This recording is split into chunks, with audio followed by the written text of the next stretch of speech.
Assalamualaikum warahmatullahi wabarakatuh. Halo sahabat semua, terima kasih sudah meluangkan waktu dan kembali bersama saya di channel ini.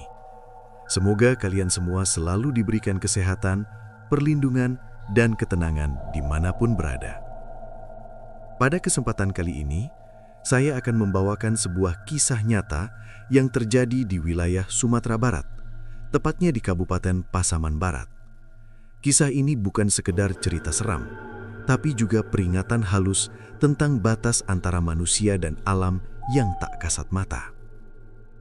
Cerita ini saya sampaikan bukan untuk menakut-nakuti, melainkan sebagai pengingat bahwa tidak semua tempat bisa diperlakukan sesuka hati.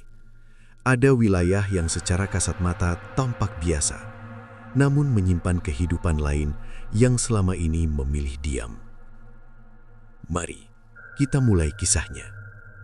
Dengarkan dengan tenang, resapi perlahan, dan semoga kita semua bisa mengambil pelajaran. Di sebuah jorong kecil bernama Silang Nan Ampek, Kecamatan Kinali, Kabupaten Pasaman Barat, terbentang hamparan kebun sawit yang dikelilingi hutan tua. Hutan itu bukan sembarang hutan. Warga setempat menyebutnya rimbo larangan. Kawasan yang sejak dulu tidak pernah dibuka secara sembarangan. Di sanalah Arman tinggal dan menggantungkan hidupnya. Arman adalah petani sawit biasa. Umurnya menginjak 43 tahun. Tubuhnya tidak terlalu besar. Kulitnya legam terbakar matahari dan wajahnya selalu tampak keras oleh kerja berat. Sejak kecil, hidupnya tak pernah jauh dari kebun. Ayahnya dulu membuka lahan itu dengan tangan sendiri, menanam sawit satu persatu, sambil selalu mengucap doa dan pantangan. Jangan pernah melangkah melewati batas batu itu, pesan almarhum ayahnya dulu. Di balik sana, bukan tempat kita. Namun seiring waktu, pesan itu perlahan terlupakan. Awalnya, kebun Arman tidak pernah menghasilkan banyak. Setiap panen, hasilnya cukup untuk makan, menyekolahkan anak, dan sedikit ditabung. Tidak lebih. Sampai suatu tahun, semuanya berubah. Di awal musim panen, Arman terdiam lama di tengah kebunnya. Ia menatap pohon-pohon sawit yang berdiri rapi, namun penuh dengan tandan buah besar berwarna merah mengkilap. Jumlahnya jauh di luar kebiasaan. Ini berlebihan, gumamnya pelan. Dalam 1 hektar, sawit-sawit itu berbuah serempak. Bahkan pohon yang biasanya hanya menghasilkan 1 tandan, kini mengeluarkan 3 hingga 4 tandan besar. Saat panen pertama selesai, Arman menghitung hasilnya berulang kali. Tidak mungkin, katanya sambil menggaruk kepala. Biasanya segini paling cuma setengahnya. Ia pulang dengan wajah berseri. Di rumah, istrinya, Yuni, menyambut dengan heran melihat suaminya tersenyum lebar. "Kenapa, Bang? Panennya bagus?" tanya Yuni sambil menuangkan air minum. Arman tertawa kecil. "Bagus itu kurang. Ini panen paling besar sepanjang aku hidup." Yuni ikut senang, namun entah kenapa hatinya terasa tidak tenang. "Bang, kebunnya itu kan dekat hutan," ucapnya ragu. "Dulu Bapak sering bilang, jangan macam-macam di sana." Arman mengibaskan tangan. "Ah, itu cerita orang dulu. Kita kerja halal, hasilnya juga halal." Namun sejak hari itu, suasana kebun terasa berbeda. Setiap kali Arman masuk ke kebun sendirian, udara di sekitar terasa lebih sejuk dari biasanya, meski matahari sedang terik.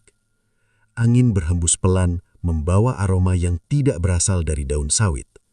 Kadang seperti wangi bunga, kadang seperti bau tanah basah setelah hujan, padahal langit cerah. Suatu sore, saat Arman sedang membersihkan pelepah, ia mendengar suara tawa anak-anak. Ia berhenti bekerja. "Oi," teriaknya. "Siapa di situ?" Tidak ada jawaban. Suara itu terdengar lagi, lebih pelan, seolah berasal dari balik pohon yang rapat. Arman melangkah mendekat, namun suara itu menghilang begitu saja. Saat ia hendak kembali, matanya menangkap sesuatu yang membuat langkahnya terhenti. Di ujung kebun, tepat di batas dengan hutan, terlihat bayangan seperti orang berdiri diam. Tubuhnya samar, seperti tertutup kabut tipis. Siapa? Suara Arman sedikit meninggi. Bayangan itu tidak bergerak. Dalam hitungan detik, perlahan memudar seolah menyatu dengan batang pohon. Arman menelan ludah. Paling cuma mata capek, katanya pada diri sendiri. Namun sejak hari itu, kejadian serupa terus berulang. Arman mulai tersesat di jalur yang sudah ia hafal. Tiba-tiba jalan terasa memanjang. Jarak seolah menjauh, padahal kebun itu tidak luas. Pernah suatu kali, ia merasa sudah berjalan 15 menit, namun masih berada di tempat yang sama. Di Jorong, orang-orang mulai membicarakan kebun Arman. Panennya aneh, kata seorang warga. Terlalu banyak. Mak Uncu, perempuan tua yang dihormati di kampung itu, hanya menggeleng pelan. Itu bukan sepenuhnya rezeki, katanya lirih. Ada yang terusik. Ketika Arman mendengar kabar itu, ia mendatangi Mak Uncu. "Mak, jangan buat orang takut," katanya agak kesal. "Aku cuma kerja keras." Mak Uncu menatap Arman lama. "Man, tanah itu dulu tempat orang halus bermukim. Ayahmu tahu, makanya dia tidak pernah melewati batas."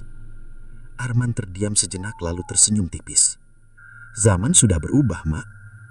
Mak Uncu menghela napas. "Makhluk di sana tidak ikut berubah." Sejak percakapan itu, panen Arman semakin melimpah. Namun bersamaan dengan itu, tidurnya mulai terganggu. Setiap malam, ia bermimpi di kebun dikelilingi orang asing yang wajahnya samar. Dalam mimpinya, seseorang selalu berkata pelan, "Ini bukan milikmu. Kami hanya diam karena kau belum melampaui batas." Arman terbangun dengan tubuh basah oleh keringat, jantung berdebar keras, namun pagi harinya ia kembali ke kebun, seolah tidak terjadi apa-apa. Dan tanpa ia sadari, langkahnya sudah semakin mendekati wilayah yang sejak dulu dilarang. Panen besar itu baru permulaan, bukan sebagai berkah semata, melainkan tanda awal bahwa sesuatu telah terbangun dari diamnya. Batas yang mulai dilanggar.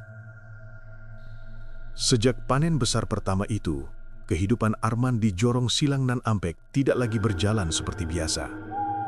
Meski uang mulai terkumpul, wajahnya justru sering tampak kusut. Ia menjadi lebih pendiam, mudah marah, dan sering melamun tanpa sebab yang jelas. Setiap pagi sebelum berangkat ke kebun, Arman berdiri sejenak di teras rumah. Matanya menatap arah hutan yang terlihat seperti dinding hijau gelap di kejauhan. Dulu, hutan itu hanya latar belakang. Sekarang, entah mengapa, terasa seperti sesuatu yang sedang memperhatikannya. "Bang, sarapan dulu?" Suara Yuni memecah lamunannya. Arman tersentak. Iya, jawabnya sambil melangkah masuk. Namun bahkan saat makan, pikirannya tertinggal di kebun. Hari itu, Arman memutuskan melakukan sesuatu yang sejak dulu ia hindari. Ia membawa parang besar dan menandai batas kebun lama dengan niat memperluas lahan. Batas itu berupa deretan batu tua yang setengah tertanam tanah, peninggalan ayahnya. Arman berdiri tepat di depan batu paling besar. Batu itu ditumbuhi lumut tebal dan akar kecil yang menjalar seperti urat nadi. Ia teringat pesan ayahnya, samar tapi jelas di kepala. "Kalau kamu melewati ini, jangan pernah sendirian." Arman menghela napas panjang. "Cuma cerita lama," gumamnya. Parang di tangannya terangkat. Saat parang itu menyentuh batang kayu pertama di balik batas, angin tiba-tiba berhenti. Suara serangga yang biasanya ramai mendadak lenyap. Kebun terasa sunyi, terlalu sunyi. Arman menoleh ke kiri dan ke kanan. "Aneh," katanya pelan. Ia melanjutkan menebas semak. Setiap tebasan terasa lebih berat dari biasanya, seolah tanah di sana tidak ingin dibuka. Namun Arman memaksakan diri. Tak lama kemudian, ia mencium aroma bunga yang sangat kuat, wangi tapi menusuk. Bukan wangi sawit, bukan pula wangi bunga kebun. "Siapa yang nanam bunga di sini?" gumamnya. Padahal jelas, di sekelilingnya hanya ada semak dan pohon liar. Saat ia menoleh, ia melihat jejak kaki kecil di tanah lembab. Jejak itu berderet rapi, seolah seseorang berjalan pelan melewatinya. Itu jejak anak, katanya heran. Namun tidak ada anak-anak di kebun, apalagi sejauh itu dari pemukiman. Arman memilih mengabaikannya. Ia bekerja sampai matahari mulai turun. Saat hendak pulang, ia merasa jalan pulang lebih jauh dari biasanya. Pepohonan tampak seragam, arah mata angin terasa kacau. "Ini jalur tadi kan?" ucapnya sendiri.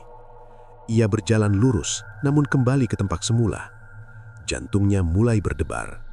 "Tenang, Man, jangan panik," katanya mencoba menenangkan diri. Ia berhenti sejenak, menutup mata, lalu membaca doa seadanya. Saat membuka mata, jalan di depannya tiba-tiba terlihat jelas. Arman pulang dengan tubuh lelah dan pikiran kacau. Sejak hari itu, gangguan semakin sering terjadi. Setiap sore menjelang maghrib, Arman mendengar suara orang memanggil namanya dari arah hutan. "Man?" Suaranya pelan namun jelas. Awalnya Arman mengira itu suara Yuni atau tetangga, namun ketika ia menjawab, tidak pernah ada balasan. Di Jorong, kabar tentang Arman semakin ramai dibicarakan. "Dia melewati batas," kata seorang warga. "Dari dulu, hutan itu tidak pernah dibuka sampai ke sana."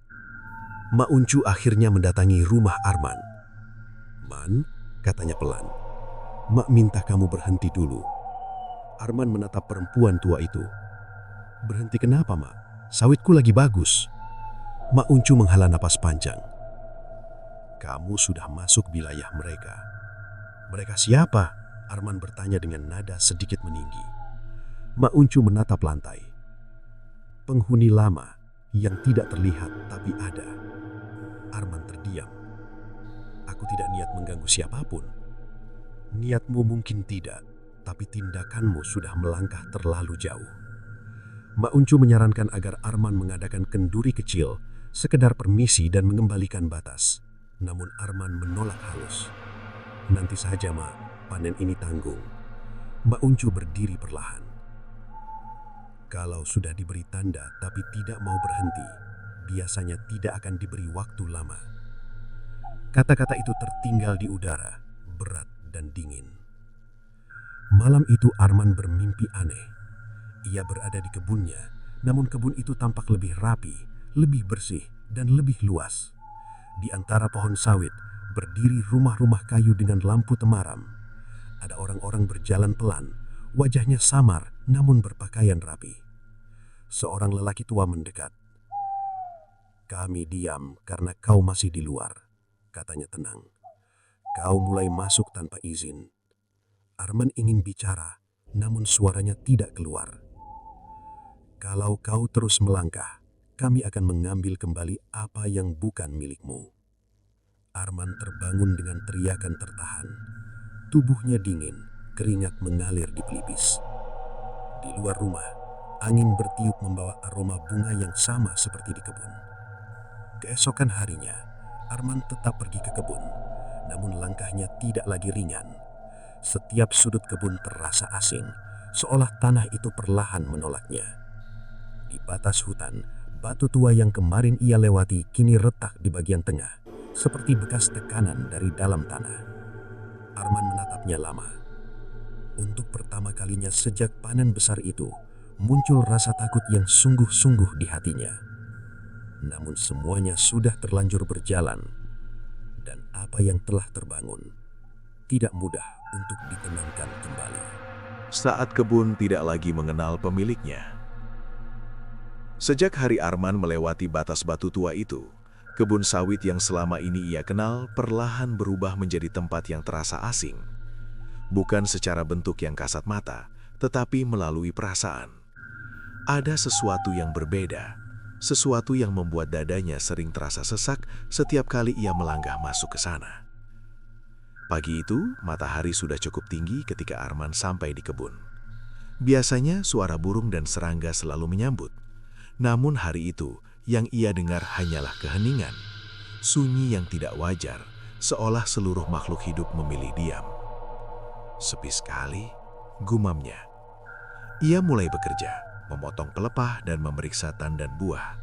Secara kasat mata, semuanya terlihat baik-baik saja. Bahkan buahnya semakin lebat. Namun setiap kali ia menunduk, ia merasa seperti ada yang berdiri di belakangnya. Beberapa kali Arman menoleh cepat. Tidak ada siapa-siapa. Terlalu banyak pikiran, katanya mencoba menenangkan diri. Namun rasa diawasi itu tidak pergi, justru semakin kuat ketika ia berjalan lebih dalam, mendekati wilayah yang baru ia buka. Udara di sana terasa lebih lembab dan dingin. Langkahnya terdengar jelas di tanah seolah menggema, padahal seharusnya tidak. Saat itulah ia mendengar suara. Bukan suara tawa kali ini, melainkan bisikan lirih, seperti orang berbicara sangat pelan dari berbagai arah. Arman berhenti. "Ada orang?" tanyanya dengan suara agak bergetar. Bisikan itu berhenti seketika. Arman menghela nafas, mencoba menanah kejut. "Sudahlah, Man. Jangan takut sama bayangan sendiri." Ia melangkah lagi, namun belum 10 langkah, suara itu kembali muncul, lebih dekat. "Man." Namanya disebut dengan jelas. Arman membeku. "Siapa?" tanyanya tegas, meski tenggorokannya terasa kering. Tidak ada jawaban, hanya suara langkah halus di antara semak. Arman menggenggam parang lebih erat, matanya menyapu sekitar, mencari asal suara. Di antara batang sawit, ia melihat sesosok anak kecil berdiri membelakanginya. Tubuhnya kecil, pakaiannya bersih, rambutnya hitam rapi. "Hei," panggilnya. "Kamu ngapain di sini?" Anak itu tidak bergerak. Arman melangkah mendekat perlahan. "Adek, ini bukan tempat main." Saat jaraknya tinggal beberapa langkah, anak itu berbalik pelan. Wajahnya pucat, matanya hitam pekat tanpa putih, dan bibirnya tersenyum tipis. Jantung Arman serasa berhenti berdetak. Dalam sekejap mata, sosok itu menghilang, berganti semak biasa. Parang di tangan Arman jatuh ke tanah. "Ya Allah," ucapnya lirih sambil mundur beberapa langkah. Ia berlari meninggalkan area itu, nafasnya terengah-engah, keringat dingin membasahi punggungnya. Sejak kejadian itu, Arman tidak lagi sama. Di rumah, Yuni melihat perubahan yang jelas. Suaminya sering termenung, tatapannya kosong dan jarang berbicara. Saat diajak berbicara, jawabannya sering melenceng. "Bang, nanti sore jadi ke rumah Mak Uncu?" tanya Yuni suatu siang. Arman menatap dinding beberapa detik. "Batas itu sudah hilang," katanya pelan. Yuni terdiam. "Batas apa, Bang?" Arman tersentak, lalu mengeleng. "Tidak apa-apa, aku capek." Malam hari gangguan semakin terasa. Arman sering terbangun di jam yang sama, sekitar pukul 2 dini hari. Setiap terbangun, ia selalu mencium aroma bunga yang kuat, memenuhi kamar. Suatu malam, Yuni terbangun karena mendengar Arman berbicara dengan nada serius. "Aku cuma numpang hidup. Kenapa harus sejauh ini?" Yuni mengguncangnya. Bang, kamu ngomong sama siapa?" Arman membuka mata perlahan. "Mereka datang ke kebun," katanya datar. "Siapa, Bang?" Suara Yuni bergetar. Arman menatap istrinya lama. "Yang punya tanah itu." Keesokan harinya, Arman tetap memaksa ke kebun meski tubuhnya terasa lemas. Namun kali ini, kebun seolah benar-benar menolaknya. Setiap jalur yang ia lewati terasa berputar. Matahari seperti berpindah terlalu cepat, bayangan pohon memanjang aneh. Ia merasa berjalan lama, tetapi jam di tangannya tidak bergerak. Ia berhenti di satu titik, mencoba mengenali sekeliling. "Ini bukan tempatku," ucapnya pelan. Tiba-tiba di hadapannya terlihat jalan setapak bersih, rapih, dan lurus yang sebelumnya tidak pernah ada. Di ujung jalan itu tampak perkampungan kecil dengan rumah kayu berjejer, lampu-lampu menyala lembut meski siang hari. Arman berdiri terpaku. Dari kejauhan terdengar suara orang berbincang pelan, tertawa kecil seperti suasana kampung menjelang malam. Langkah kakinya bergerak tanpa sadar mengikuti jalan itu. Namun baru beberapa langkah, ia mendengar suara keras dari belakang. "Man!" Suara itu sangat jelas. Arman menoleh. Tidak ada siapa-siapa. Namun suara itu kembali terdengar, lebih keras dan tegas. "Man, jangan maju." Sekejap kemudian pemandangan di hadapannya menghilang, berganti kebun sawit biasa. Jalan setapak itu lenyap seolah tidak pernah ada. Arman terjatuh terduduk, tubuhnya gemetar hebat. "Aku hampir masuk. katanya dengan nafas terputus-putus. Sore harinya, Ma Ungcu datang lagi ke rumah Arman. Wajah perempuan tua itu tampak lebih serius dari sebelumnya. "Kamu sudah diperingatkan," katanya tanpa basa-basi. Mereka mulai menampakkan diri. Arman menunduk. "Aku tidak berniat melawan." Ma Ungcu menggeleng-geleng. "Niat tidak lagi cukup, Man. Kamu sudah melewati batas yang tidak boleh dilangkaui." "Apa yang harus aku lakukan?" Suara Arman nyaris berbisik. Ma Ungcu terdiam lama. Kalau mereka sudah membuka pintu, biasanya mereka minta sesuatu sebagai penutup. Arman menatap Ma Ungcu dengan wajah pucat. "Penutup apa, Ma?" Ma Ungcu tidak menjawab. Ia hanya berdiri perlahan dan berkata pelan, "Jaga dirimu, jangan ke kebun saat malam." Namun jauh di dalam hati, Arman tahu tidak semua peringatan datang untuk mencegah. Sebagian hanya datang untuk memberitahu bahwa waktu hampir habis. Dan sejak hari itu, kehadiran mereka tidak lagi sekedar terasa. Mereka mulai menunggu. Panen terakhir yang tidak seharusnya terjadi. Hari-hari setelah peringatan Ma Ungcu terasa semakin berat bagi Arman. Tubuhnya sering lemas tanpa sebab. Kepalanya mudah pusing dan pikirannya terasa bercabang, seolah tidak sepenuhnya berada di dunia ini. Namun di balik semua itu, satu hal justru semakin kuat dalam dirinya. Keinginan untuk menyelesaikan panen besar terakhir. "Setelah ini aku berhenti," katanya pada Yuni suatu pagi. "Kalau panen ini selesai, aku akan tutup bagian kebun yang dekat hutan." Yuni menatap suaminya lama. "Bang, kenapa harus sekarang? Kamu sudah tidak seperti dulu." Arman tersenyum tipis, senyum yang tidak sampai ke matanya. "Justru karena itu, aku mau semuanya cepat selesai." Namun Yuni merasakan firasat buruk. Setiap kali Arman menyebut kebun, dadanya terasa sesak, seolah ada yang menarik nafasnya perlahan. Hari itu, Arman berangkat lebih awal dari biasanya. Ia membawa alat panen lengkap dan sebuah karung besar. Langit pagi tampak cerah, tetapi udara terasa dingin tidak wajar. Saat Arman melangkah memasuki kebun, suasana sunyi menyambutnya kembali. Tidak ada burung, tidak ada suara dedaunan, bahkan angin pun terasa enggan bergerak. "Bismillah," ucap Arman pelan. Ia mulai memanen. Anehnya, tandan-tandan sawit seolah menunggu untuk dipotong. Buahnya jatuh dengan mudah, terlalu mudah. Tidak ada perlawanan seperti biasanya. Semakin jauh ia masuk ke area yang dekat dengan hutan, buah semakin besar dan berat. Arman mulai berkeringat, bukan karena lelah, tapi karena rasa tidak nyaman yang merambat di dadanya. Di sela-sela kerja, ia kembali mendengar suara langkah kecil di tanah.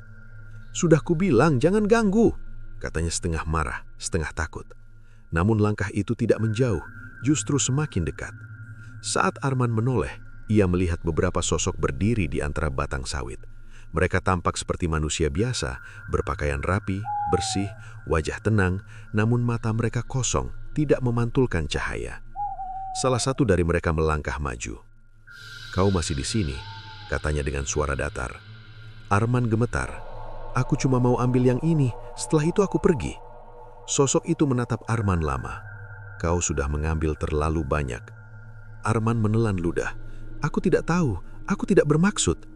"Kau tahu, kau hanya memilih untuk tidak berhenti." Dalam sekejap, sosok-sosok itu menghilang, meninggalkan kebun sawit yang kembali tampak normal. Namun aroma bunga yang kuat tertinggal menusuk hidung Arman. Ia terhuyung, hampir jatuh. "Aku harus cepat selesai," gumamnya. Matahari perlahan bergerak ke barat. Arman terus memanen tanpa henti, seolah dikejar sesuatu yang tidak terlihat. Saat sore menjelang, ia menyadari satu hal yang membuat jantungnya berdegup kencang. Ia tidak tahu jalan pulang. Setiap arah tampak sama, batang sawit berdiri rapat, menutup pandangan. Langit di atasnya berubah menjadi kelabu, meski belum sepenuhnya malam. "Tenang, tenang," katanya sambil menarik nafas dalam. Ia berjalan mengikuti insting, namun langkahnya terasa berat, seolah tanah menarik kakinya. Dari kejauhan, terdengar suara seperti orang berbicara pelan, bercampur tawa kecil. Arman berhenti. Jangan sekarang," katanya lirih. Di depannya, jalan setapak itu muncul lagi, sama seperti yang pernah ia lihat sebelumnya. Bersih, rapi, dan mengarah ke perkampungan kecil dengan lampu-lampu menyala. Kali ini, tidak ada suara yang memperingatkannya. Langkah Arman bergerak perlahan menuju jalan itu. Setiap langkah terasa seperti melewati batas yang tidak bisa ditarik kembali. Namun tepat saat ia hampir menginjakkan kaki di jalan itu, terdengar suara azan maghrib dari kejauhan, samar tapi nyata. Arman tersentak. "Azan," katanya terbata-bata. Dalam sekejap, pandangan di depannya berubah. Jalan itu lenyap, perkampungan menghilang, berganti kebun sawit yang gelap. Arman jatuh berlutut, menangis tanpa suara. Malam turun sepenuhnya. Arman masih di kebun. Lampu senter yang ia bawa mulai redup. Udara semakin dingin, dan aroma bunga kembali muncul, lebih pekat dari sebelumnya. Di sekelilingnya, terdengar langkah kaki mengitari, bukan satu, tapi banyak. "Sudah malam," kata sebuah suara dari belakangnya. "Kau tidak seharusnya di sini." Arman berbalik cepat. Tidak ada siapa-siapa. "Kalian mau apa?" teriaknya dengan suara pecah.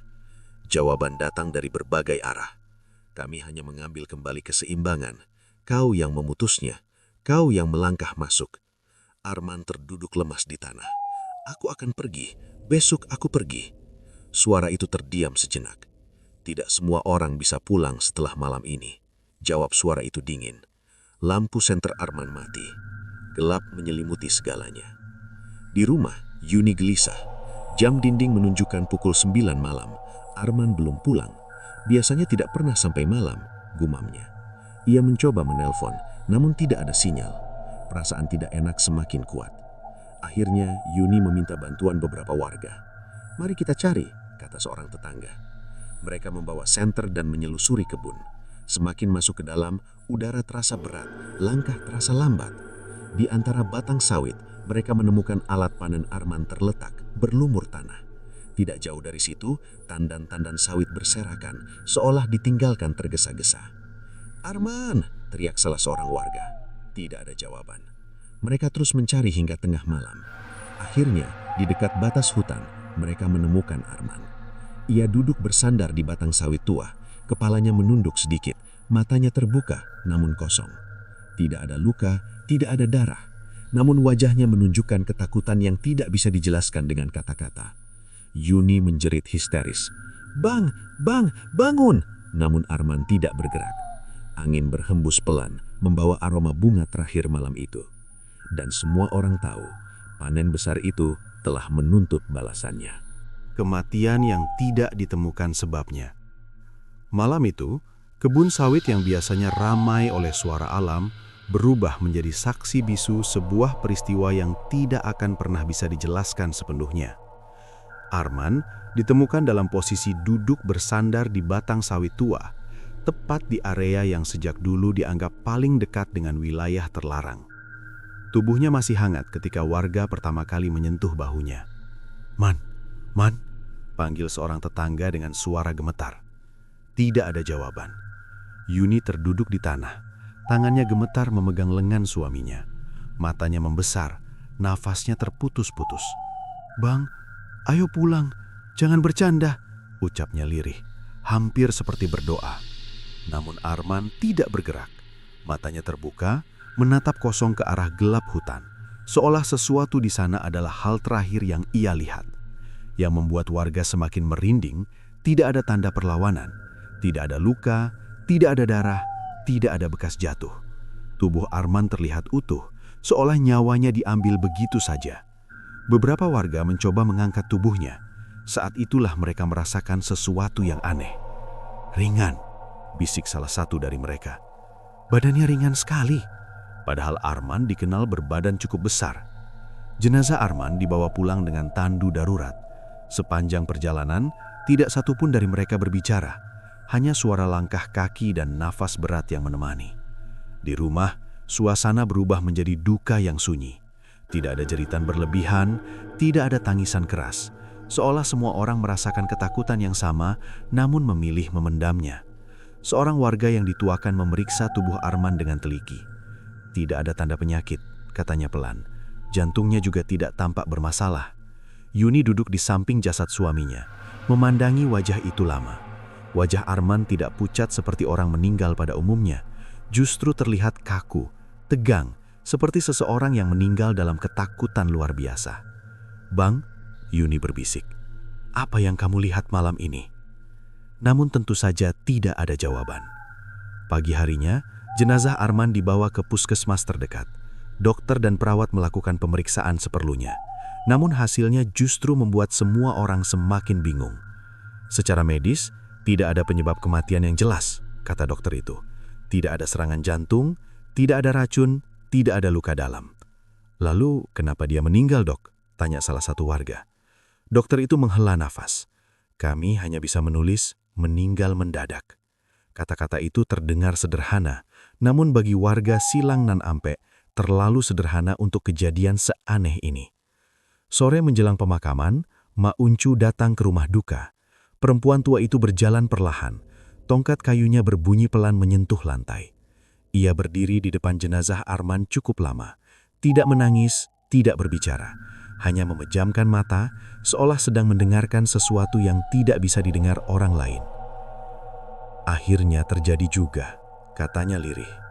Yuni menoleh dengan mata sembab. "Mak, suami saya kenapa?" Mak Uncu menatap Yuni dengan mata yang terlihat lelah. Dia sudah diberi tanda, tapi tidak mau berhenti. "Apa Bang Arman disakiti?" Suara Yuni bergetar. Mak Uncu menggeleng perlahan. Tidak disakiti, hanya dipulangkan dengan cara mereka. Kalimat itu membuat bulu kuduk orang-orang yang mendengarnya berdiri. Pemakaman dilakukan sebelum maghrib. Saat jenazah Arman diangkat, angin berhembus kencang, meski sebelumnya udara terasa tenang. Beberapa warga mencium aroma bunga yang sangat kuat, aroma yang sama seperti yang sering tercium di kebun. "Cium bau itu?" bisik seorang warga. "Iya, seperti di kebun Arman," jawab yang lain. Di pemakaman, proses berjalan tanpa hambatan. Namun saat tanah terakhir ditutup, awan gelap melintas cepat, lalu langit kembali cerah. Mak Uncu berdiri di kejauhan, menatap makam Arman lama. "Masih belum selesai," gumamnya. Malam pertama setelah pemakaman, kejadian aneh mulai terjadi. Yuni terbangun sekitar pukul 2 dini hari. Udara di dalam rumah terasa dingin, padahal pintu dan jendela tertutup rapat. Dari arah dapur terdengar suara langkah kaki pelan. "Bang?" panggil Yuni refleks. Tidak ada jawaban. Ia duduk di ranjang, memeluk lututnya sendiri. Tiba-tiba, aroma bunga kembali tercium, lebih kuat dari sebelumnya. Kemudian terdengar suara pelan, sangat mirip dengan suara Arman. "Yun, aku di kebun." Air matanya mengalir tanpa suara. "Tidak, tidak," bisiknya. Suara itu menghilang, digantikan keheningan yang mencekam. Keesokan harinya, beberapa warga melaporkan kejadian serupa. Ada yang mendengar suara orang berjalan di sekitar rumah Arman, ada pula yang melihat bayangan berdiri di pinggir kebun saat senja. Seorang warga yang nekat masuk ke kebun untuk mengambil alat panen yang tertinggal keluar dengan wajah pucat. "Saya tersesat," katanya, padahal baru masuk sebentar. Yang lebih mengerikan, ia mengaku melihat Arman berdiri jauh di antara sawit, menatapnya tanpa ekspresi. Mak Uncu segera meminta warga tidak ada yang masuk ke kebun itu lagi. "Biarkan mereka menyelesaikan urusannya," katanya tegas. "Kalau dilanggar, yang lain juga bisa ikut diambil." Sejak hari itu, kebun sawit Arman perlahan berubah. Pohon-pohon yang dulu berbuah lebat mulai mengering. Tanahnya retak, rumput liar tumbuh tidak beraturan. Tidak ada yang berani mengelolanya lagi. Yuni akhirnya pindah ke rumah saudaranya. Namun sebelum pergi, ia berdiri di depan kebun itu untuk terakhir kalinya. "Bang," katanya pelan sambil menahan nangis, "aku sudah pulang." Angin berhembus lembut, membawa aroma bunga yang samar. Dan sejak saat itu, nama Arman tidak pernah lagi disebut dengan lantang di jorong itu. Bukan karena dilupakan, tetapi karena semua orang tahu, kisahnya belum sepenuhnya berakhir. Kebun yang ditinggalkan dan teror yang menyebar. Sejak kematian Arman, tidak ada satupun warga Jorong Silang Nan Ampe yang berani mendekati kebun sawit itu. Jalan setapak yang dulu sering dilalui kini tertutup rumput liar. Pohon-pohon sawit berdiri diam, tinggi dan kaku, seperti penjaga yang tidak mengizinkan siapapun masuk.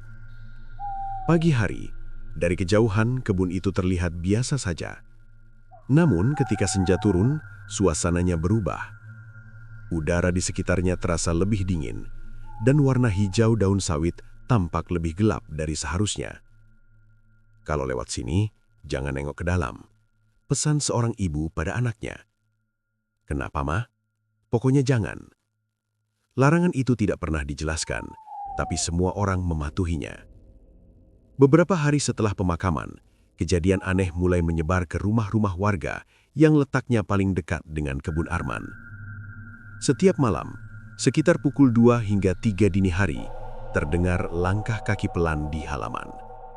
Bukan langkah berat seperti orang dewasa, melainkan ringan, teratur, seolah banyak orang berjalan tanpa alas kaki. Seorang warga bernama Pak Darman memberanikan diri membuka pintu suatu malam. "Siapa di luar?"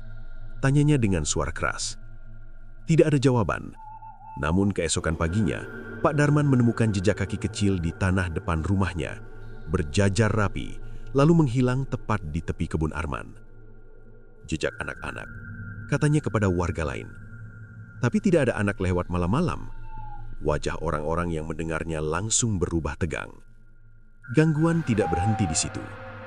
Beberapa ternak warga mendadak sakit tanpa sebab. Ayam-ayam mati dengan posisi aneh, leher tertekuk, mata terbuka. Kambing-kambing menolak makan dan terus mengembik saat malam. "Seperti ketakutan," kata pemiliknya, padahal kandangnya aman. Setiap kejadian selalu mengarah ke satu tempat, kebun sawit Arman. Mak Uncu kembali angkat bicara. Ia mengumpulkan beberapa warga di rumahnya. "Mereka belum selesai," katanya pelan. "Kematian Arman itu bukan akhir, tapi penutup awal." "Lalu apa yang harus kami lakukan, Mak?" tanya seorang warga dengan suara cemas. Mak Uncu menghela panjang napas. "Jangan ganggu wilayah itu. Jangan ambil apapun. Jangan bicara sembarangan. Kalau mereka terus mengganggu, tanya yang lain." Mak Uncu menatap satu persatu wajah di depannya. "Itu karena batas sudah dilanggar. Sekarang mereka sedang memastikan tidak ada yang ikut melanggar." Suatu sore, seorang pemuda bernama Rizal nekat masuk ke kebun itu. Ia ingin mengambil kayu bakar dari pinggir area, tidak sampai masuk ke dalam. "Cuma sebentar," katanya pada temannya. "Aku tidak masuk jauh." Namun Rizal tidak kembali sampai maghrib. Warga mulai cemas dan menyusul ke lokasi. Mereka menemukan Rizal berdiri diam di antara pohon sawit. Wajahnya pucat, matanya kosong. Ketika disentuh, tubuhnya gemetar hebat. "Apa ada, Zal?" tanya salah satu warga. Rizal tidak langsung menjawab. Butuh waktu lama sampai ia akhirnya berbisik. "Aku dengar suara orang ramai. Mereka manggil aku masuk." "Apa kamu lihat siapa?" tanya warga lain. Rizal menggeleng keras. "Ada yang mirip Bang Arman, tapi bukan Bang Arman." Sejak hari itu, Rizal jatuh sakit berhari-hari dan tidak berani mendekati kebun lagi. Yuni, istri Arman yang sudah pindah ke rumah saudaranya, masih sering merasakan gangguan. Beberapa kali ia bermimpi berada di kebun, melihat Arman berdiri jauh. Namun setiap kali didekati, jaraknya justru semakin jauh. Dalam mimpi terakhirnya, Arman berkata pelan, "Jangan kembali." Yuni terbangun sambil menangis. "Aku tidak akan kembali, Bang," katanya pada dirinya sendiri. Perubahan paling mencolok terjadi pada kebun itu sendiri. Dalam hitungan minggu, pohon sawit yang dulu subur mulai menguning, buahnya rontok sebelum matang. Tanah di sekitarnya mengeras, retak seperti lama tidak disentuh air. Seorang warga yang melihat dari kejauhan berkata, "Seperti ditinggalkan, tapi dijaga." Dan memang begitu rasanya. Setiap sore, beberapa warga mengaku melihat sosok-sosok berdiri diam di antara batang sawit, berpakaian rapi, tidak bergerak, hanya mengamati. Saat dipandangi lebih lama, sosok itu menghilang perlahan, seperti kabut tertiup angin. Puncaknya terjadi pada suatu malam Jumat. Hujan turun deras, disertai angin kencang. Dari arah kebun Arman, terdengar suara seperti ramai orang berbicara, bercampur bunyi benda dipindahkan. Tidak ada yang berani keluar rumah. Keesokan paginya, warga menemukan sesuatu yang membuat mereka semakin yakin. Batu batas tua yang dulu dilanggar Arman, kini utuh kembali, tertanam rapi seperti semula. Tidak ada bekas retakan, tidak ada tanda pernah disentuh manusia. Mak Uncu berdiri di depan batu itu cukup lama. Mereka sudah mengambil kembali wilayah mereka, katanya lirih. Sekarang tinggal pesan terakhir. Pesan apa, Mak? Tanya seorang warga. Mak Uncu menatap kebun itu dengan mata berkaca-kaca. Bahwa tidak semua yang memberi itu ikhlas, dan tidak semua rezeki boleh diambil sampai habis. Sejak malam itu, gangguan perlahan berkurang. Namun kebun sawit Arman tidak pernah lagi bisa dikelola. Siapapun yang mencoba mendekat akan merasa pusing, mual, atau tersesat. Tidak ada yang berani melawan. Kini, kebun itu dibiarkan menjadi hutan kecil. Tidak ada papan larangan, tidak ada pagar. Tapi semua orang tahu, disitulah batas yang tidak boleh dilewati lagi. Dan kisah Arman menjadi pelajaran yang selalu diceritakan dengan suara pelan, terutama kepada anak-anak. Kalau hidup dari tanah, kata para orang tua, ingatlah, tanah juga punya penghuninya sendiri. Pesan terakhir dari tanah yang tak terlihat. Waktu berjalan perlahan setelah kebun sawit Arman benar-benar ditinggalkan. Bulan berganti, musim hujan datang dan pergi. Namun tidak ada satupun warga yang berani mengusik lahan itu. Jalan setapak menuju kebun perlahan hilang tertutup semak. Sawit-sawit yang dulu berjajar rapi, kini tampak seperti bagian dari hutan kecil yang tumbuh kembali dengan caranya sendiri. Anak-anak yang dulu sering bermain di sekitar kebun itu, kini hanya melewatinya dengan langkah cepat, kepala menunduk, tanpa berani menoleh. Kalau lewat sana, jangan ribut, pesan orang-orang tua. Kenapa? Nanti kamu ditegur. Tidak ada yang menjelaskan siapa yang menegur. Dan tidak ada yang bertanya lebih jauh. Beberapa bulan setelah kematian Arman, Mak Uncu jatuh sakit. Tubuhnya semakin lemah, namun pikirannya tetap jernih. Pada suatu sore, ia meminta beberapa warga datang menemuinya. "Duduklah," katanya pelan. "Ada yang harus Mak sampaikan." Warga berkumpul dengan perasaan campur aduk. Mereka tahu, perempuan tua itu adalah orang terakhir yang memahami batas antara yang terlihat dan yang tidak. "Kematian Arman bukan hukuman," kata Mak Uncu lirih. "Itu peringatan." "Peringatan untuk siapa, Mak?" tanya seorang warga. Mak Uncu menatap ke arah kebun dari balik jendela. "Untuk kita semua." Ia menarik napas panjang sebelum melanjutkan. "Makhluk yang tinggal di sana tidak jahat. Mereka hidup lebih dulu, menjaga wilayahnya lebih lama dari kita mengenal tanah ini. Selama kita tahu diri, mereka diam." "Lalu kenapa Arman sampai begitu?" suara lain bertanya. Mak Uncu menunduk. "Karena dia terus melangkah saat sudah diberi tanda. Ruangan itu sunyi. Panen besar itu bukan hadiah. Itu cara mereka menunjukkan bahwa batas sudah terlalu dekat." Beberapa hari setelah percakapan itu, Mak Uncu meninggal dunia dengan tenang. Tidak ada kejadian aneh saat pemakamannya. Justru suasana terasa damai, seolah satu tugas telah selesai. Namun malam setelah pemakaman Mak Uncu, satu kejadian terakhir terjadi. Seorang warga yang rumahnya paling dekat dengan kebun terbangun karena suara langkah kaki pelan. Kali ini tidak mengitari rumah, tidak mendekat, hanya terdengar menjauh perlahan, menuju arah hutan. Saat pagi tiba, aroma bunga yang selama ini sering tercium hilang sepenuhnya. Dan sejak hari itu, gangguan benar-benar berhenti. Tahun-tahun berlalu, kebun sawit itu kini berubah menjadi bagian dari hutan kecil. Pohon-pohon liar tumbuh di antara sawit yang mati. Alam perlahan menutup kembali luka yang pernah dibuat manusia. Sesekali pendatang baru bertanya tentang lahan itu. Kenapa tidak dimanfaatkan? Lumayan luas. Warga hanya tersenyum tipis. Itu tanah titipan, bukan untuk siapa-siapa. Tidak ada lagi yang menyebut nama Arman dengan keras. Bukan karena melupakan, tapi karena menghormati. Kisahnya cukup diceritakan pelan, sebagai pengingat. Yuni yang kini menetap jauh dari jorong itu tidak pernah kembali ke kebun. Namun suatu malam, tahun-tahun setelah semuanya berlalu, ia bermimpi. Dalam mimpi itu, Arman berdiri di tepi kebun. Wajahnya tenang, tidak lagi menyimpan ketakutan. Ia tersenyum tipis. "Aku sudah di tempatku," katanya pelan. "Kamu tidak perlu menunggu." Saat Yuni terbangun, Air matanya mengalir, namun dadanya terasa ringan. "Aku ikhlas, Bang," bisiknya. Hingga hari ini, kematian Arman tetap tidak tercatat sebagai apapun selain meninggal mendadak. Tidak ada bukti, tidak ada saksi yang bisa menjelaskan. Namun bagi warga Jorong Silang dan Ampek, kebenaran tidak selalu harus tertulis. Mereka tahu satu hal pasti, tidak semua tanah bisa dimiliki. Tidak semua rezeki boleh diambil sampai habis. Dan tidak semua peringatan datang dalam bentuk kata-kata. Sebagian datang dalam bentuk panen besar. Sebagian datang dalam bentuk kehilangan. Dan kisah Arman adalah pengingat yang akan terus hidup selama manusia masih lupa bahwa mereka tidak pernah benar-benar sendirian di dunia ini.